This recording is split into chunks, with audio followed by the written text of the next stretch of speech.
Well, thanks for watching Cars, Shops, and Collections. And today we have two things going on. First off, we're here at Sin City Muscle Cars. This is one of the baddest car collections west of the Mississippi. Wait till you see what's inside this garage. And secondly, we're going to talk to Phil. And Phil is behind one of the biggest car shows west of the Mississippi. We're talking about muscle cars at the Strip. That's coming up in March. So Phil's going to break down the huge car show. Rebecca is going to show us an insane car collection. You guys ready?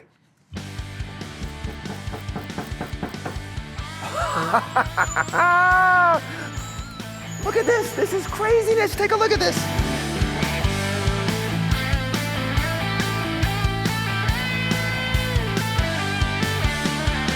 Hi, I'm Rebecca, and I'm one of the partners at Sin City Muscle Cars.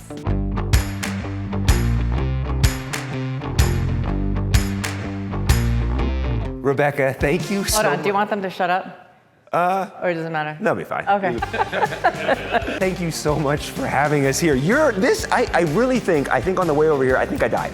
And I think I woke up in car heaven. It's bonkers, your collection. It's definitely a nice place to come to work.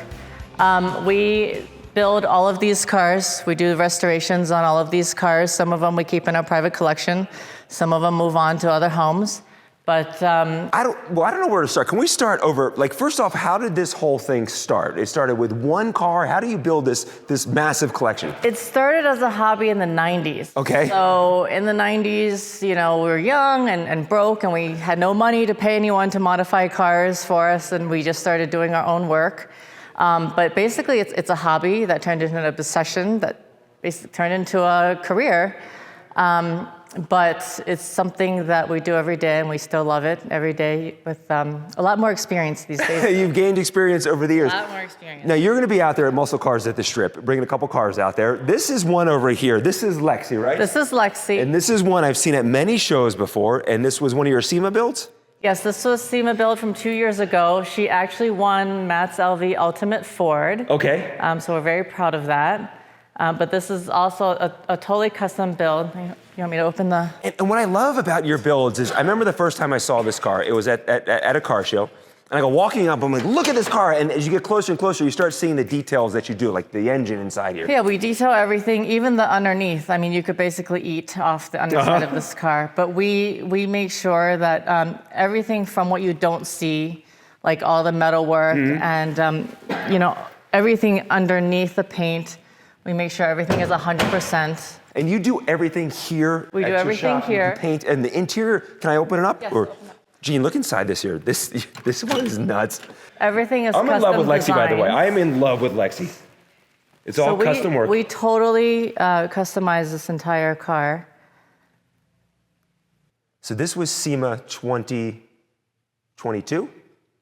No, 21. 2021. Okay, SEMA 2021. Gorgeous interior. I love the color. We went out a little bit outside of the box with this one, but it's definitely one of our favorite builds. Now, all your cars have names, right?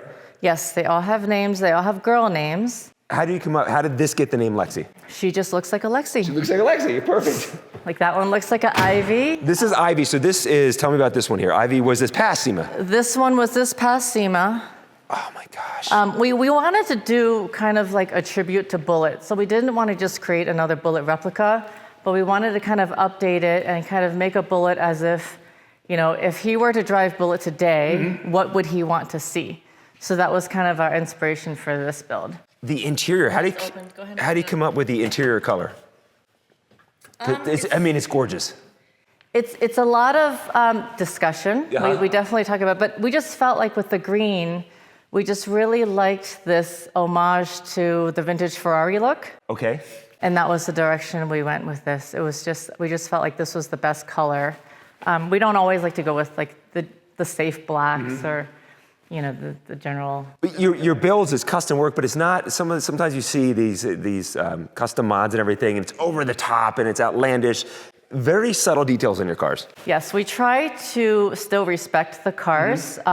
They are resto mod a little bit in a sense that we do upgrade things like brakes and safety features, motors, things like that for performance. But we won't start doing a lot of like the cutting up and a lot of the fabricated parts that some resto mod builders will do. So we try to kind of keep the integrity of the car. Can we see what's on the other side here?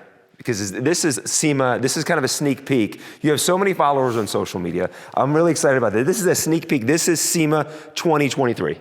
Yes, this is actually one of the first times anyone will be laying eyes on this car. Thank you so much for this. This is so neat. It just came out of paint. You see, we're still perfecting some of the paint on there, so that's why you'll see a little bit of the tape. Okay, what's the tape for? Just little imperfections that you guys notice after the fact and you want to go back? We want to go back and make it perfect. We're kind of OCD about stuff like paint and body work, so we go back multiple times and we ask the guys to just fix anything that we see before we finish with the assembly. And does she have a name? This one does not have a name yet. I might post something looking for a new name for this one. So far she does not have a name.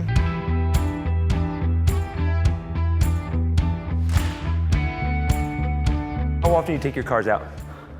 Every week.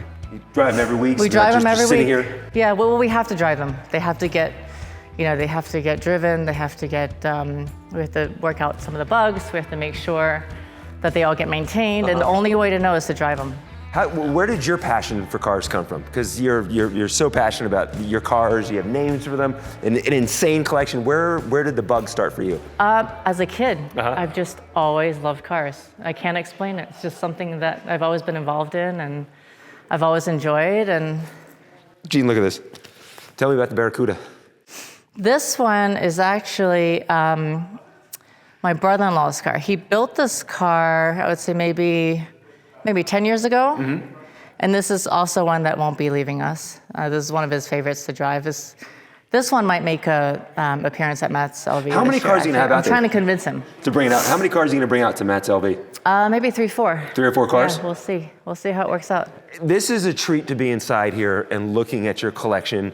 We're gonna get the backstory on this Camaro here in a second, but can people come down here and do tours, or this is pretty exclusive to be inside here right now? Yeah, we typically don't do tours, and we're currently not taking customer requests. We just simply don't have enough staff to be able to handle customer cars at the moment, but hopefully things will change in the next year or so.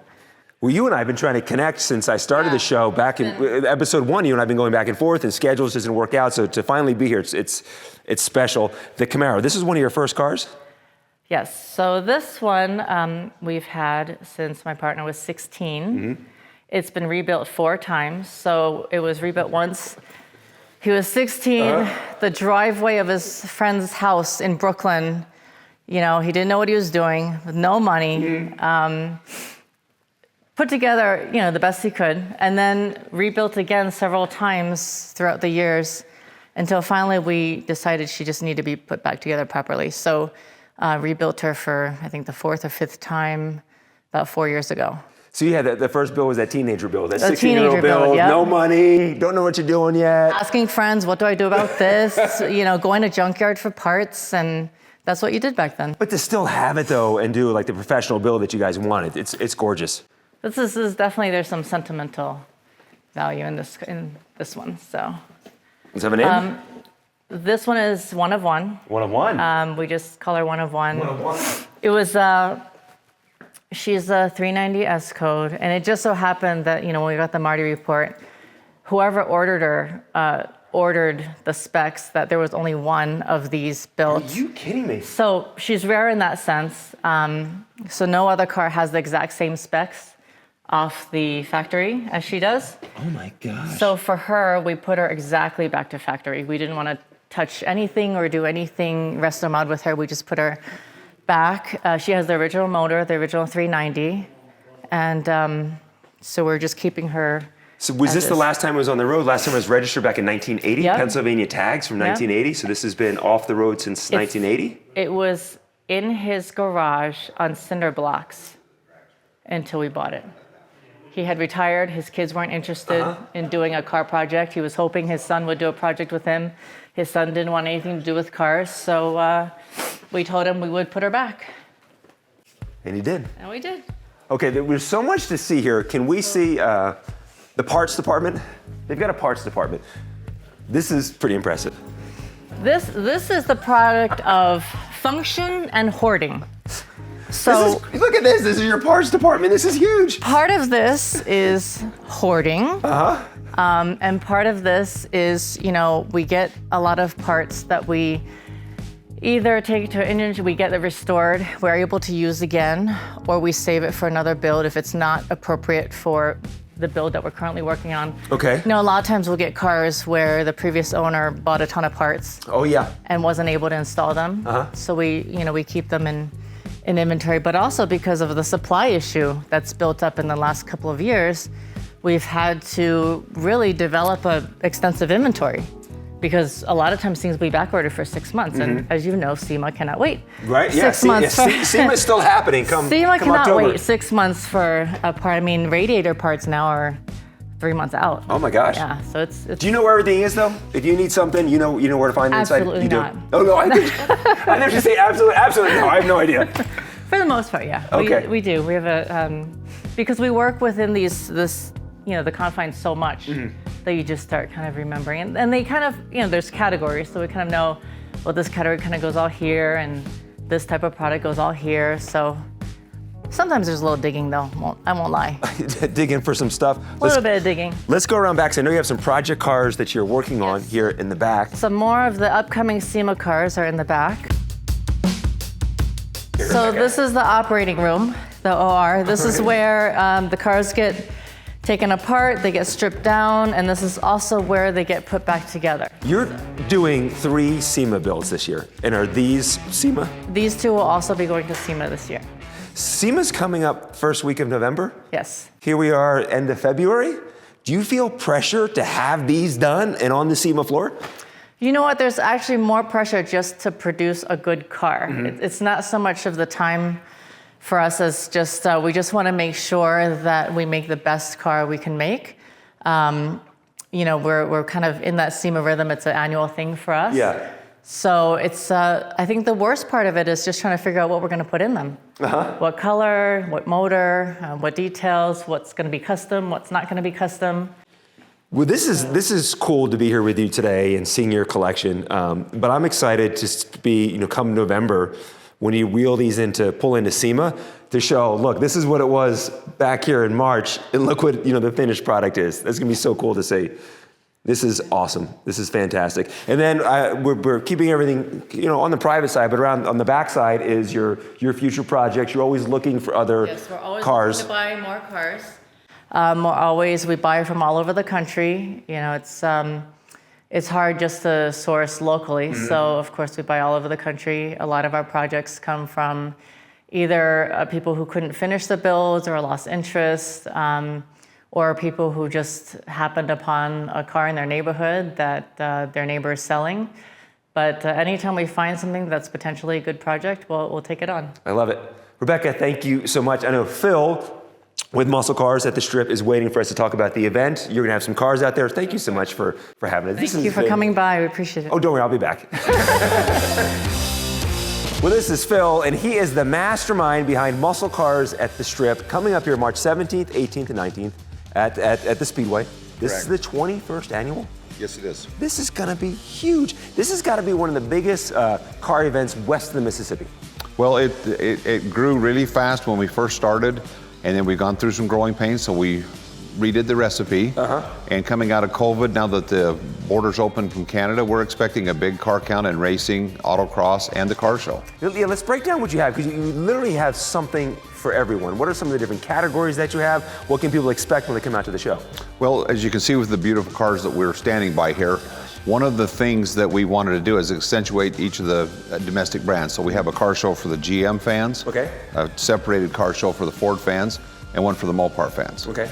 So that goes on for 3 days. There's prizes and awards, and then there's an autocross. So we go from the trailer queens to the beaters. Yes. These guys are throwing LSs and Hemis in cars and taking them around the autocross course, and it's just amazing what they can do. And then the next element is live entertainment, and then we have automotive vendors and a swap meet. So if you're looking for parts, especially in the Southwest, because everybody knows that the good stuff is still here. So if you live in the Rust Belt, you come here to buy parts, and then the drag racing. And that's the drag racing's all 3 days? It takes 3 days to eliminate enough cars on Friday and Saturday. Okay. So on Sunday you can get down to the price. That's the Big Daddy on Sunday. Yeah. And there is one of the shows kind of like a project show where people bring their project cars. Did I see that right? They're showing their project cars? Yeah, so this year, again, look at these beautiful cars, but one of the things we're trying to encourage people is don't leave your car home. If you need to come to an event, you're going to have the camaraderie. You're going to get the infusion of horsepower and motivation and meet the network of people that can help you get your car done. That's what's great about the car community, because everyone's here to help each other. So maybe you do have that project you're working on, whether it be a truck, a car, you bring it out, you might see someone that's working on the same thing, or find that part that you need for your car.